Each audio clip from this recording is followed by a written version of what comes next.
I like Julius. I like his energy.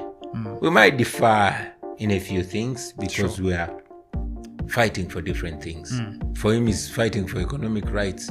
For us, we're fighting for human rights. I'm sure people love President Traore. So it would be wonderful if he gave them chance to elect him as president. South Africa continues to relate with General Museveni, just like it relates with many other dictators across Africa. If I'm still alive, I'll be running for president next year and I'll be challenging General Museveni. Fam, I just want to give a shout out to the sponsor of today's episode, Pace Car Rental. Use promo code SMWX for 10% off your next car rental and make sure you show Pace some love as they're showing this channel some love. Now, let's get into the episode. Spread the fire. Welcome back to SMWX, and today I am extremely excited and honored to be joined by a trailblazer in African politics, a person who has vast experience in the artistic side in music, but also on the activism side as one of the foremost voices calling for change in Africa in the present era, none other than the president and leader of the National Unity Platform, rapper extraordinaire, politician, and now a guest on SMWX, Mr. Bobi Wine. Thank you so much for joining us. Thank you for having me, brother. Thank you, brother. The pleasure is mine. I said to myself when I started this platform, one day I'm going to interview Bobi Wine. So. I should say to myself every time I think about something, because looks like the tongue creates, right? For sure, for sure. You know, I was interested in the story of your father, who in whose footsteps you in some ways have followed, who himself, I believe, was also an opposition politician. Talk to us about the way that you drew inspiration from your father. Thank you very much. My father inspires me, but I would honestly not credit what I do to my father.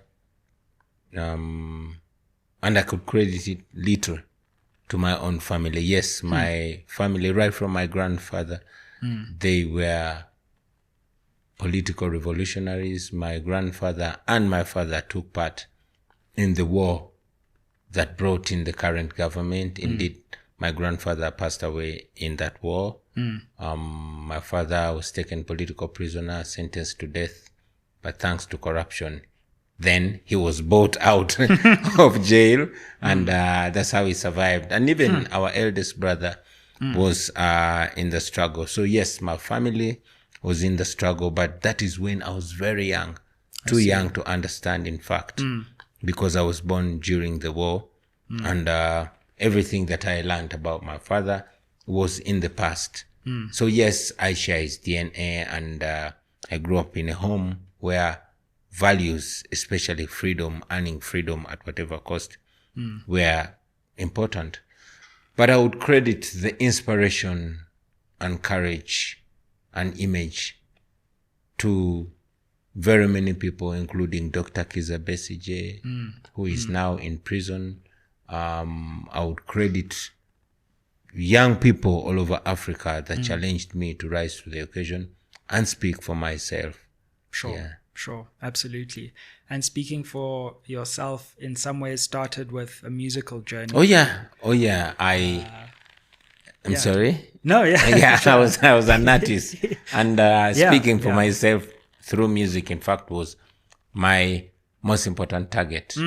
Still, I owe the music background to my family because I was born to a musical family. There was a choir, a family choir, when I was born and when I was growing up. It was hired to sing on funerals, on parties and all that. Right. But mainly they sang hymns, Christian songs. I see. And that was not my thing. And for me, I was more drawn and inspired by Jamaican music, the likes of Shabba, Buju Banton, and indeed Bob Marley.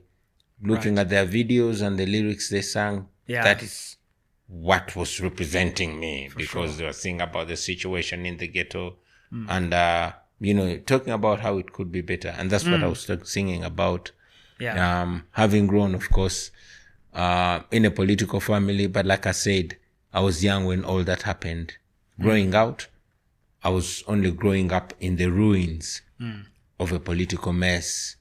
A war ended in 1986. General Museveni took over. My family had lost what all people that get involved in political violence face. So we were recovering, and my mother was telling me only the sad and negative story about the political involvement. And it's for that reason that I kept out of politics. However, through music, I was speaking my views and expressing what I felt and suggesting options. It went on until I was about 35 when I threw in my heart into politics. So the genes of my father came haunting me and got me in trouble. Absolutely. And it's interesting to witness the evolution in your musical career because you didn't necessarily start out only speaking about social issues. It was in some ways, just the usual music, fun, and then it slowly became more edutainment and eventually, the voice of something of an entire political movement. Talk to us about how your musical journey evolved. True. My music, although it was ghetto, was not really revolutionary or even political in the beginning. Like I told you, I grew up with my mother, much as I had that urge to speak for myself. Largely, as a ghetto child, I sang about the girls and the drinks and the Beamer and the Escalade and the fun. And of course, the violence. Sure. And it was fun and beneficial. Until this one day, and I've told this story before, at the height of my musical career, 24 years, driving a Cadillac Escalade, model 2003, 24-inch spinning wheels. That's all a young, successful artist would want. And this one eventful night, I was in a club called Angenois Discotheque. And all eyes were on me, especially the girls. As I walked in, I used to move in waves. So I entered the club, but little did I know that my flossing and fun was annoying some other young man of my age, but was serving in security and in the military. So as I was walking down outside the club, this guy came to me and slapped me just out of the blue. Of course, I turned around. Turning around, he pulled a gun and put it on my face and slapped me some more. Wow. He said, when I asked, what's your problem, man? He said, why are you showing off? Don't you know this country has owners? And you're not one of them. And slapped me some more. Of course, people gathered, including the security of the club, but they couldn't do nothing because they knew this guy was a high-ranking person in the military, coming from the right family and the right tribe, and he had the power to do all that he was doing. Sure. Now I put my gun down. I was defeated. And they slapped me some more. And the club security now started pleading with him instead. Say, Afande, Afande. In our language, it's more like officer. Say, officer, please forgive him. He didn't know that he was showing off in the wrong place. So this guy ordered me to get into my lousy car and drive off. And I did. Of course, I was humiliated. There were girls and people, and some people were taking pictures. But as I drove home, the distance between the club and home was about 6 miles, but it felt like 200 miles. I was silent. So much was going on in my mind. But ultimately, I felt like I deserved it. Why? Because throughout my musical career, I was a popular guy hanging out with the powerful and the wealthy. And all this injustice was happening to everybody. And I was silent about it.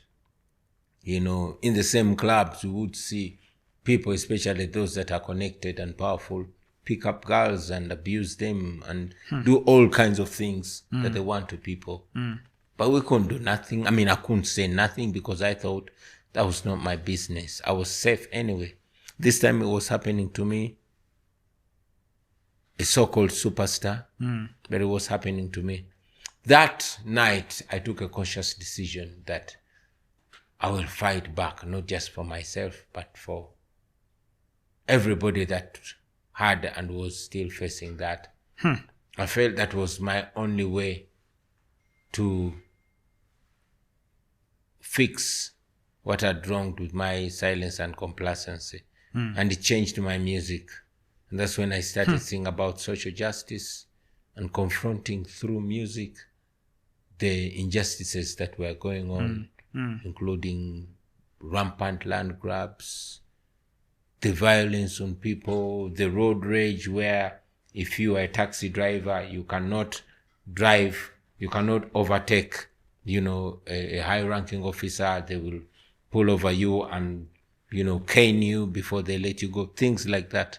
So I felt like, I was not any safe. I was not any safer than the ordinary person. Sure. So that, for me, was my turning point. Just like everybody out there has a turning point. Yeah. It's a fascinating story. And ultimately, when you did move to create a more social conscience in your music, I mean, it exploded even further. Yeah, I earned more respect. Sure. People began to take me more serious. Interestingly, I got more fans because my music got more meaning. I grew up more. And it's one thing that leads you to another. People started coming to me, asking me to speak out. And I started singing about those things. But also, interestingly though, corporate companies kept coming to me. I started being a kind of moral voice in the ghetto. Corporate companies came to me, social organizations and non-government organizations that wanted to push messages of sanitation, messages of behavior change, messages like the usage of condoms among young people, the fights against HIV/AIDS and all that. Yeah. And in a way, it was one thing that kept leading to the other. I was not very politically defined, so I was not a danger. And I had my long dreadlocks, and I'm a kind of guy that had publicly in the past professed that, I smoke weed like anybody else. So I was not a threat to the government. Much as I was doing serious stuff, I was an unserious person, and that kept me safe. Yeah. Let's talk about the transition then to politics, and in particular the Kyadondo election, and how that in many ways has laid the ground for your current political career, which continues. What are your memories, and what do you think were some of the most important moments in that election campaign, and how did it come about?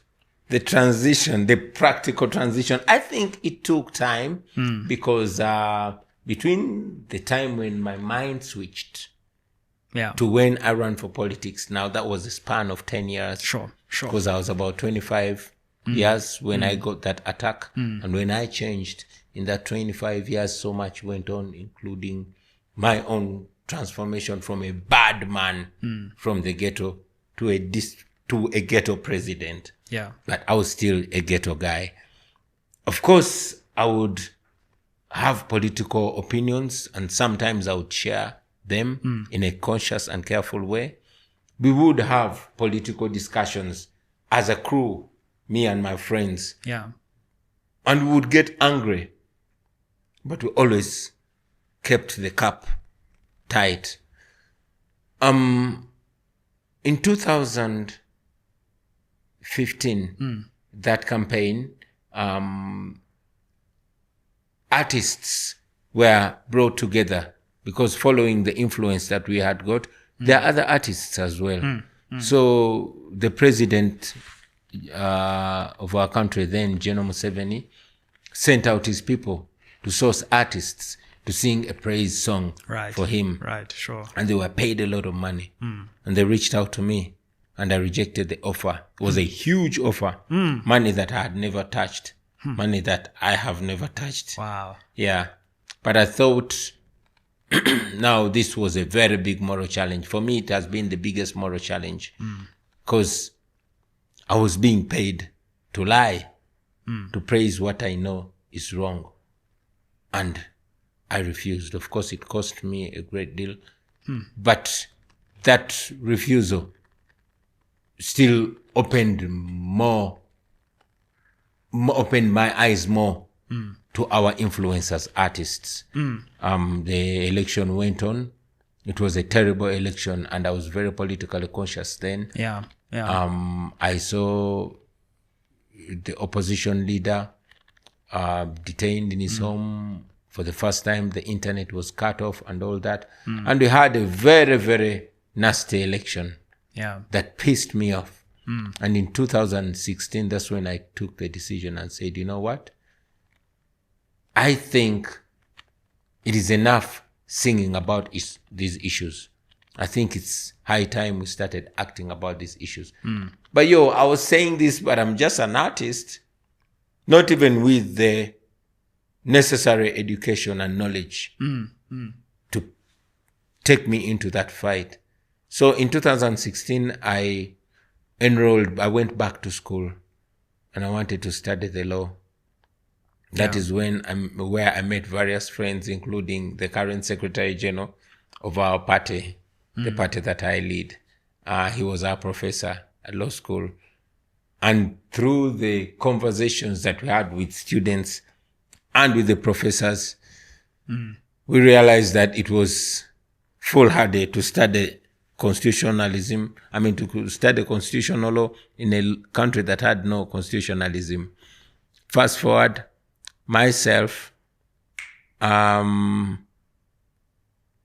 professor and a few students left school, and we went and formed a political movement called the People Power Movement. But before then, I'll take you back a little. How did I even take the decision to run for a position as Member of Parliament? I was still at law school. We were having these annoying conversations. I would go to school through the week, and weekends, I would go do my music.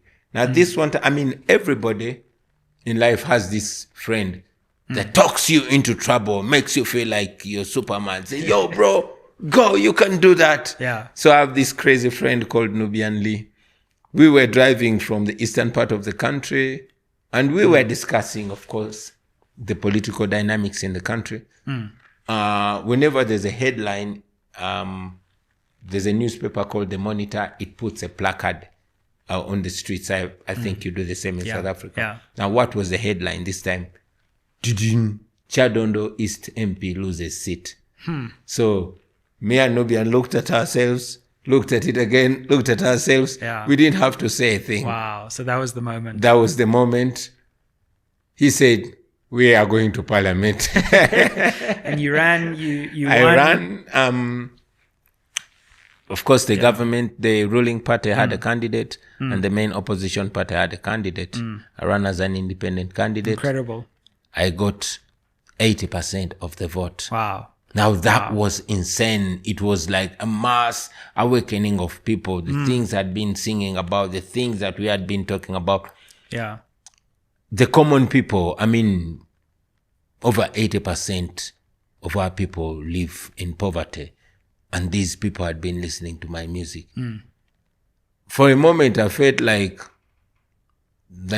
Bob Marley and Muhammad Ali, Bob Marley and Malcolm X had possessed me. Wow. And I spoke all that I could speak to the people. Gladly, the people were listening, especially the young people. Fast forward, we had that election. I went to Parliament. But whatever we were doing was a mass awakening, because so much happened in that short time. I was elected to Parliament, but again, what I found in Parliament was a proposal to scrap the age limit, the constitutional age limit of the president, Absolutely. to allow General Museveni to run again. Yeah. Remember, about 10 years earlier, he had again changed the constitution and scrapped the term limits. Now he was intending to rule forever, so the only impediment was the age limit. Ready to take your podcast to the next level? At Ayeye Studios, you can film, edit, and release your podcast all in one place.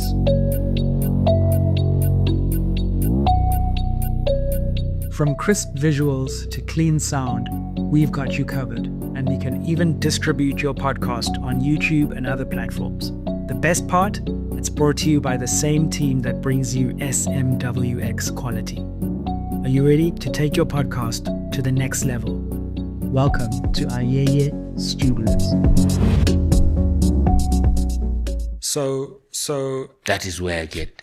General Museveni, Yeah. still leader of Uganda, had by that time in around 2016-17 been in power already for about 30 years. Oh if yeah. I'm not mistaken. Oh yeah. And as you come to parliament on this wave of an incredible independent campaign that shocks everyone, there's this debate that the age limit, which would have barred him from continuing, should be removed. Effectively, this was an attempt to continue staying on in power. Absolutely. And you were violently once, this was going to be a long theme, really suppressed in trying to raise concern about this attempt to stay in power. Can you talk us through that moment when you were challenging the age limit in Parliament?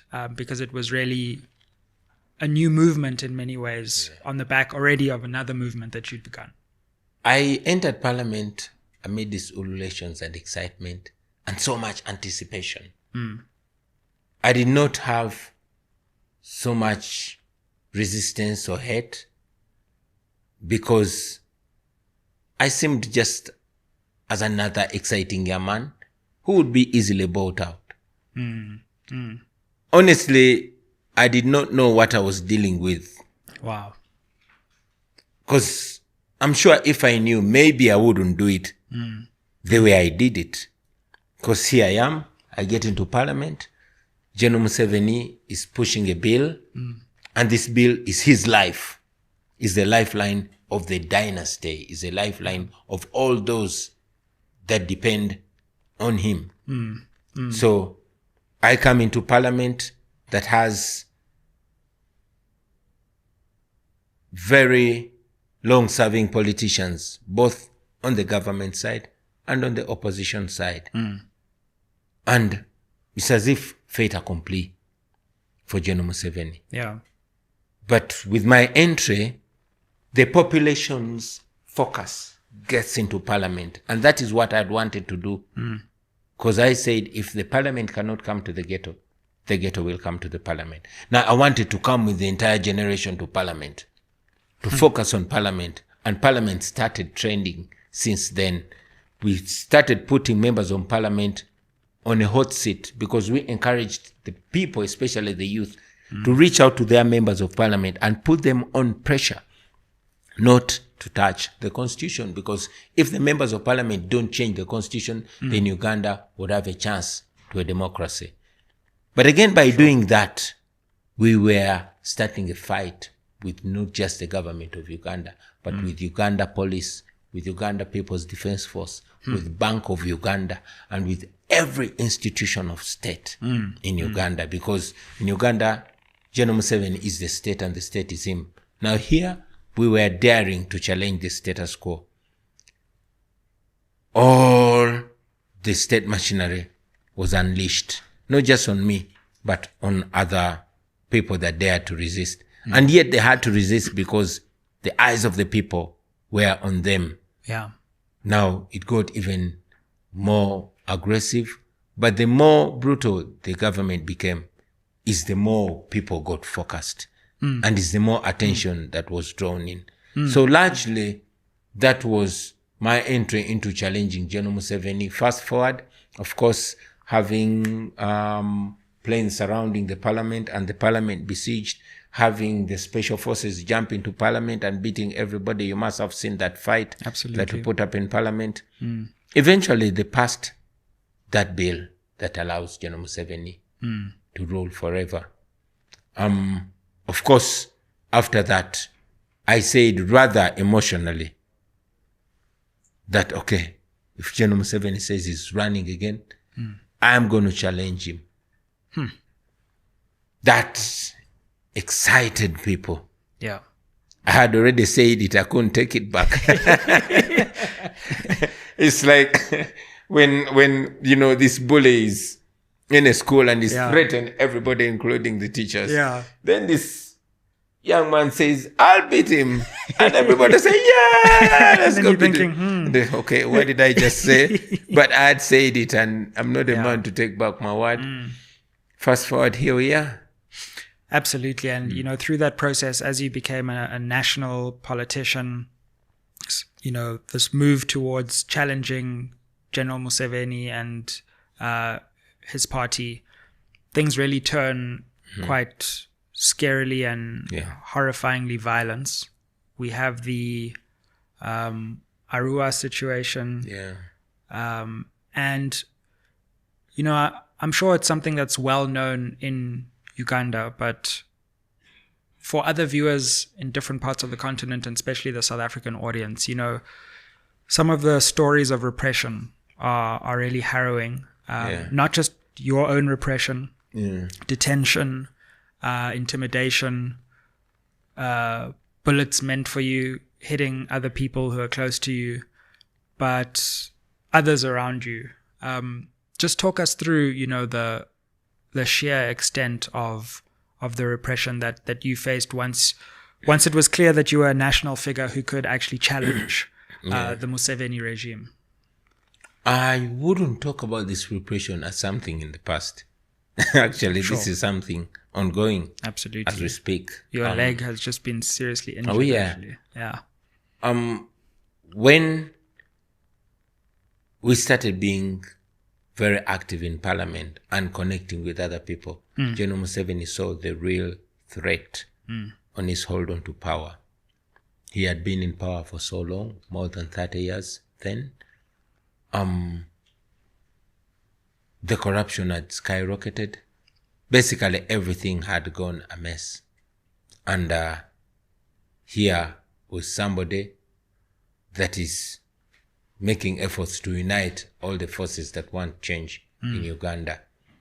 We started, after they changed the constitution, then we knew that the best thing to do is to go back to the population.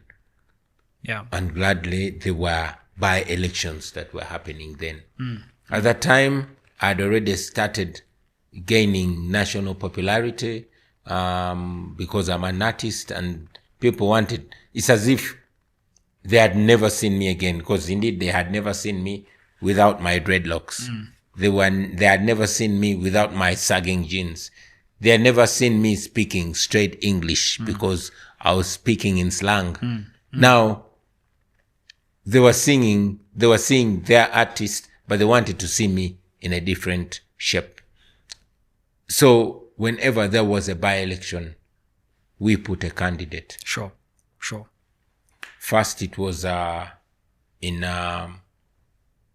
Tungamo. We went and supported a candidate. She won unexpected. That was in the western part of Uganda where General Museveni comes from. We beat him. We went and supported a candidate, and she defeated his candidate. The next election was in Jinja. That is in the eastern side of Uganda. Right. We fronted a candidate. He won the one of General Museveni. Amid his excitement. Then there was another by-election in the far eastern part of Uganda. We went there. Boom! We defeated General Museveni's candidate. Said, Of course, by then I was hearing threats and some caring friends of mine from within the system. Remember, I had been a star and I had been having links with these powerful people until I dared to challenge their boss. So many of them still communicated to me, and they told me, an order's been given that you should be killed, so you should be careful. But I was too crazy to be advised. The next by-election was in the northern part of Uganda, Arua. Yeah. And we went. We supported a candidate. And it became very clear that General Museveni was defeated in all the four corners of the country, in the central and south where I come from, in the west where it comes from, in the east and in the far east. Now it was in the northern part of Uganda. Defeat was imminent, and you could see that. What did they do on the eve of the election, on the last day of campaign? They attacked us. They shot at my car. Luckily, I just stepped out. They shot and killed my driver. Beat people, killed a few other people, random people, and all that. They abducted me, took me to military detention, tortured me and everything, terrorized the whole place. But guess what? Because we had told people to come out and vote fearlessly, people turned up, they voted. We defeated General Museveni when me and the candidate were in prison. Now that was another dangerous move. Of course, every bad thing comes with a positive. So much as they had killed my driver, they had tortured me so bad, they had done all manner of horrifying things, the international attention was drawn to the country. And now that gave me a semblance of safety, that it was hard to kill me outrightly. For some reason, it gave me another lease of life. When I got out in prison, many of my friends thought I'd given up. I told them, I'm starting from where I ended. Excitement again. And we kept going. Yeah. Was that when you released Freedom? Oh, yeah. Oh, yeah. So, like, you after all of this, you then come out with the song. Oh, yeah. A defiant song. Oh, yeah. Music alone can deal with that. Yeah. And then, of course, we have the famous 2021 election. Infamous. Indeed. Yeah, quite right. And I mean, officially, firstly, the fact that you've even got to the point where you're now running against Museveni is an incredible achievement. It took serious defiance. This election has been marred in controversy. You eventually just gave up trying to show how it was irregular. You were purported to have received 35% of the votes, Museveni 58%. But you've maintained that this election was Absolutely. It wasn't an election per se. It was a military operation. But it showed the world. We went into this election knowing we're going to beat Museveni hands down, but also knowing that with the police and military and electoral commission that is in his pocket, he will not announce us. But we wanted the world to see him for what he is and strip of him all the deceitful legitimacy that he had been having all along. We succeeded in doing that. We showed the world that they were dealing with a criminal, especially the development partners, the United States and European countries, including South Africa. We made it clear that they are dealing with a criminal. So, of course, they continue to deal with him, but shamefully. I mean, South Africa continues to relate with General Museveni, just like it relates with many other dictators across Africa, which we condemn, which we think is wrong. I mean, we have said it many times that when you guys were struggling under apartheid, the rest of Africa joined your moral cause. Therefore, it's a moral duty for South Africa, especially the government, to stand on the right side of history. Yeah, absolutely. And it's been an ongoing problem with our foreign policy in that we call ourselves a democracy. We're a lucky country to the extent that we've secured a lot of constitutional freedoms, but on the continent, we don't seem to have supported the same freedoms for people who are going through political assassinations, brutal political torture.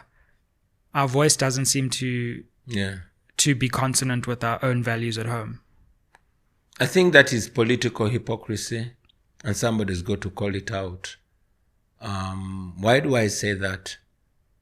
Just like I've reminded you that Uganda had a chance to choose diplomacy over democracy. They did not. The people did not, and neither did the administration?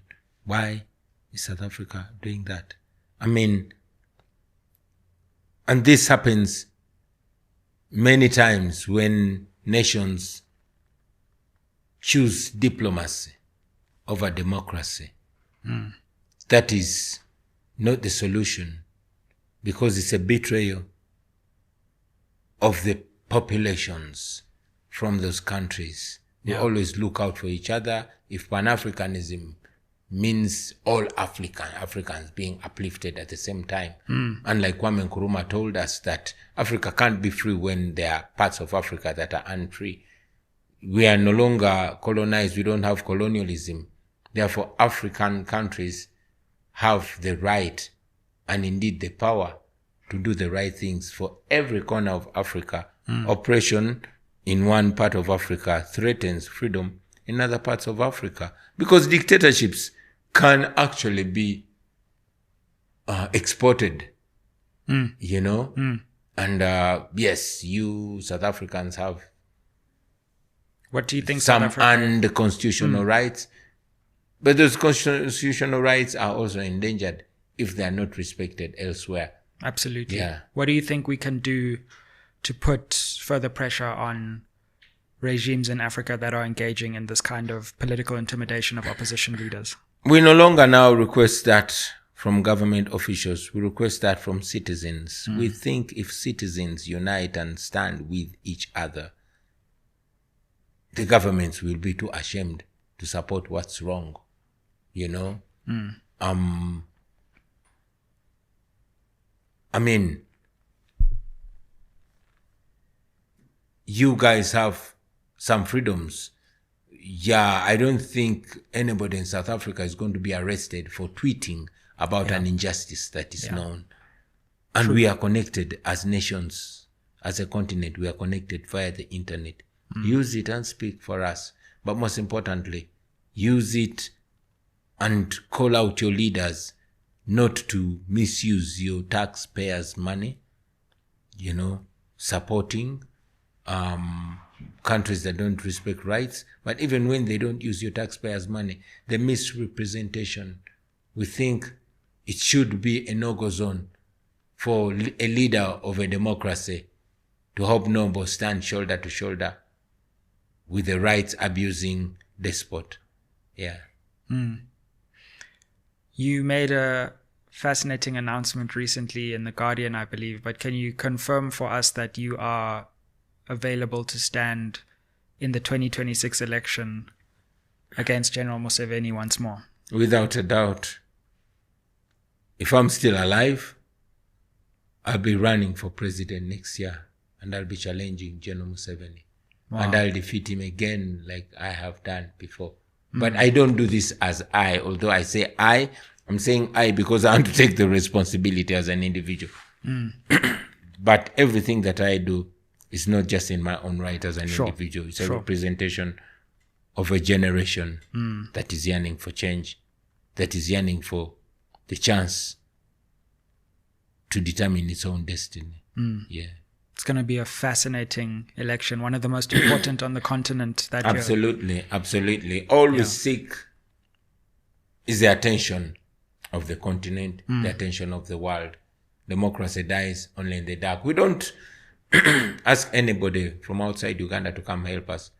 We just ask them to amplify our voices and to please not get focus off us. Yeah. So they don't crush us in the dark. Yeah. Absolutely. In terms of Uganda itself, I mean, we're in an interesting time in the world now with President Trump putting tariffs on various African countries. Uganda actually becoming drawn into BRICS in a more serious way. What do you feel about the foreign policy position of Uganda right now, and how do you think it should change going forward under your leadership, for example? Uganda and our foreign policy should not be about begging or bending low. It should be collaboration. It should be trade, not grants, should be trade, it should be collaboration and not handouts. Yeah. Of course, Uganda should maintain its sovereignty, but should relate with the rest of the world as a nation that's independent. Uganda, of course, should pursue a route of working more closely with the bloc nations and with the continent as a whole. If we bargain together as Africa, we win together. But unfortunately, and for the lack of excessive power, nations tend to negotiate as them. And they are either getting bad deals like we're getting in Uganda,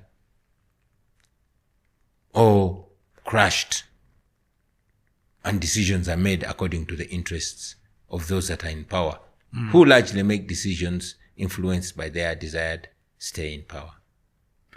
And in terms of the domestic policy situation, what key reforms will you be pushing for in the 2026 election? What do you think economically and domestically the country is getting wrong that you want to shift and change? I'll say the country is getting most of things wrong. The first important thing we want to deal with is freedoms and rights. Now that's what makes citizens involved in not only political but also economic matters of the nation, to re-empower them to own up the country. If we have freedoms and rights, if we have political stability, then we are going to have a lot of Ugandans who have left the country because of the situation we're living in and are instead building other countries. We have a lot of Ugandans, resourceful Ugandans here in South Africa, absolutely, in Europe, in America, in the Arab world. We want to get all those people back and get all that money back into the country. And then we want to focus on rebuilding our human resource. Our biggest problem is unemployment back home, but that employment did not fall suddenly. That employment is there because many, if not majority, of our young people are not only unemployed, but they are unemployable. They are not skilled because, and that takes me to our education system, it has not sought to address that. My desire is to fix the education system and redesign it to produce people that are productive, that are going to add on something. We've discussed the 4 A's, which are academics, athletics, arts, and agriculture. We want to be deliberate about that. This is not rocket science. People like Ibrahim Traore are doing it, especially in a country that is rich in Uganda. You must have read about the recently discovered massive gold deposit in Uganda that can revolutionize our country, leave alone the minerals like diamonds and all that, leave alone the oil. So we are a country that is endowed. And if we have a policy of having the mineral wealth and the natural wealth of this country benefiting the nation and curbing down on corruption, that would be massive. We are an agricultural country with the most amenable land, but we have not invested in that agriculture. We have instead edged the citizens out and have foreigners who have not even developed it. So we want to have policies that, yes, attract foreign capital investment, but we also want to empower the citizens because historically we are agricultural people. Once upon a time, we were the second largest producers of coffee, only next to Brazil. We can recover that. We can grow our cotton and our gold, our cotton and our tobacco. And in the eastern part of Uganda, we were very, very big producers of sugar. But the new policies of the government tend to age out the citizens. We want to fix that. One other reform that is on my heart is the health care reform. In Uganda, I think now we lose 20 women every day giving birth. And the simple things that kill them is the working conditions and enumerations of our health workers, doctors and nurses, their staffing and all that. We want to fix that by simply, because it has been researched about and recommendations made. There was a recommendation of simply raising the healthcare budget to 15%. So these things have been researched about and recommended. Countries that have yielded to those recommendations, like Rwanda, like Kenya, that is where now our political elite are running for healthcare. So all these things are not rocket science. Absolutely. It's just political will to do them. And I'm going to do that stuff, man. I'm going to do it. I wanted to ask you, because you alluded to Captain Traore and you wearing the red beret, which in some ways is in so many different parts of our continent. Of course, Thomas Sankara, I believe, was the first person to start the trend. Captain Traore wears the red beret. Julius Malema here in South Africa wears the red beret. In some ways, it's become a symbol of a new African movement led by younger politicians who are pushing against the incumbents of old who have become complacent. What do you make of those two leaders in different parts of the continent who also share your attire? Yeah, I like Julius. I like his energy. We might differ in a few things because we are fighting for different things. He's like he's in South Africa.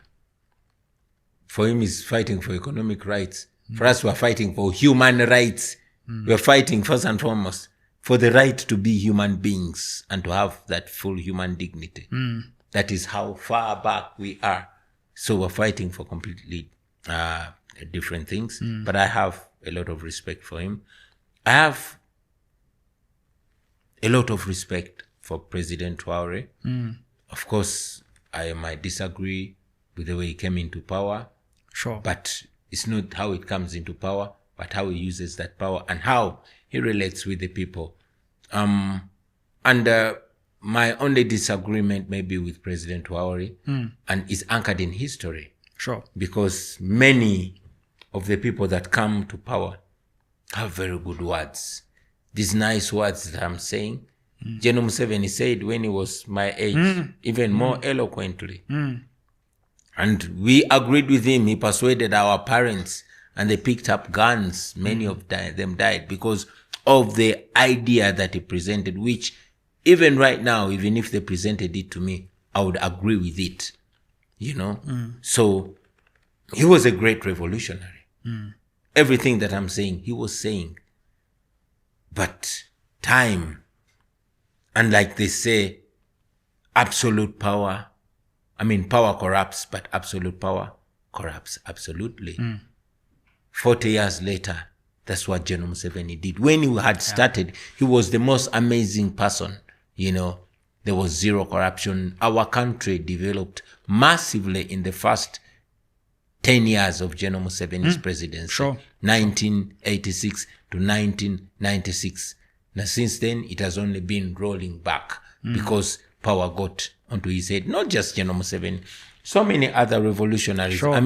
Look at Zimbabwe. Robert Mugabe. You were named after him. I was named after Robert Mugabe. He was a prized revolutionary, and he did so many things. Sure. But he just did not do one thing. He did not empower the people, and he did not allow Zimbabwe to go ahead.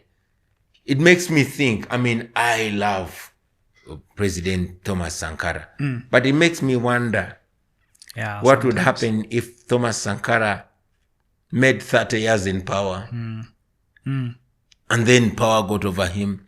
So that's why I think that President Traore is a great leader, what he's doing for his people. But the lesson we learn, especially from Gaddafi, is that you can do everything for your people. That's one very important thing that you must give your people. The right to determine their future. You can have your children, you will love them You will give them everything. But if you don't let them fly when it's their time to fly, when you don't let them go when it's their time to go, to determine their own destiny, then it's going to become a problem. My father was a doctor, and he wished I would be a doctor. I disappointed him and became a musician. When I went to university, he thought I was studying to become a lawyer. On graduation day, he was told that I studied music, dance, and drama. He refused to come to my graduation because so things like that. Yeah. So it's important that President Traore empowers the people. The greatest success of any leader is to give power back to the people. That is the only justification why people joined you in the first place. We praise the great Nelson Mandela, but what can you put a finger, first and foremost, on what he did? Overcoming power, overcoming the trappings of power. Yeah. So the best thing to do that is empowering the people. I'm sure people love President Traore. So it would be wonderful if he gave them a chance to elect him as president so that they feel that he is actually their servant and not their boss. That's my humble opinion. It's a really important point. And it feels like we're at this moment across the continent where, like you say, we've inherited the 1.0 of liberation politics.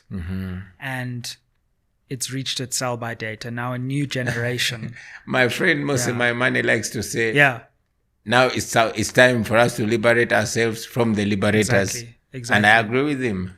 Yeah. All across the continent, that's the mission for the next era, is to take what progress we've been given and keep those parts that are worth keeping, but Absolutely. overturn and uproot those parts that we no longer need. How I wish our elders would allow us. Indeed. How I wish they would realize that our presence is a guarantee of the continuation of us as a people.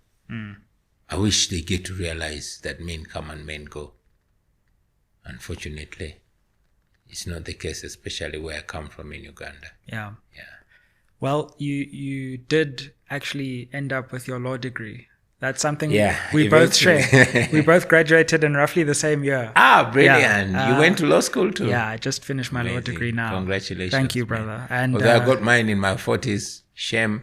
But hey, better late than never. There's always something new to learn. Oh, yeah. And how has studying the law and completing that degree changed the way you see things, and what has it given you now that you have officially got that degree? It's interesting. It's not what I expected. I always wanted to be a lawyer. I thought it would make me love the law so much. After studying the law, it made me hate the law even more. Wow. It made me hate the law, but it made me hate lawyers even the more. Why? Because, first, I got to know that they know the problem, but I also got to know that they choose not to solve the problem, but to benefit from it. And not all lawyers, I must say many lawyers are in the trenches trying to make things better. But also many lawyers have chosen complacency. They've chosen to betray the law. They've chosen not to be the voices of the law, and yet they are the lawyers. So, just like religious and traditional leaders and all kinds of leaders, lawyers have also, in many ways, let the law down. Yeah.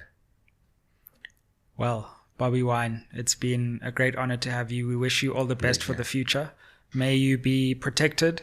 May your voice continue to echo within Uganda and across the continent. Thank you. And may you live to reshape the continent. Thank you. Thank you very much. And if you will permit me, I always grab the opportunity to send shouts out to our people. I want to salute Ugandans, especially here living in South Africa, those political exiles. Many Ugandans are living here and all over the world, not because they want, but because the situation back home is not safe for them. I salute them. Many of them are now our chapter here in South Africa, and they continue to push the message back home. I salute you and all Ugandans living in the diaspora, but also all Africans, especially the young people of Africa. There's no other time for you to be great than now. Nobody's going to give you that right to just take it historically. There's no freedom negotiator. There's no freedom beggar. They're only freedom fighters, because that freedom is not free. So take it and run away with it. Thank you. Absolutely. We don't usually do this, but we have an SMWX hoodie. Oh, thank you, man. So Wow. we hope you'll wear this and remember this interview. So please Thank you. take this as Thank a you very token of much. our appreciation. I appreciate Thank my you, brother. Like, share, subscribe, comment down below, and make sure you help this channel get to 300,000 subscribers, and let us know, what you think in the comments down below. South Africans watching this, let's make sure we follow not only the National Unity platform, not only Bobi Wine, but also a very important election happening in Uganda in 2026, and make sure that our eyes are on that election, and that all those who participated are protected and are allowed to compete freely and with fairness. Thank you. Thank you, sir. Comment down below. Ayeye. We say ayeye. Like, share, subscribe, and comment. Ayeye. Cheers. Thank you, brother.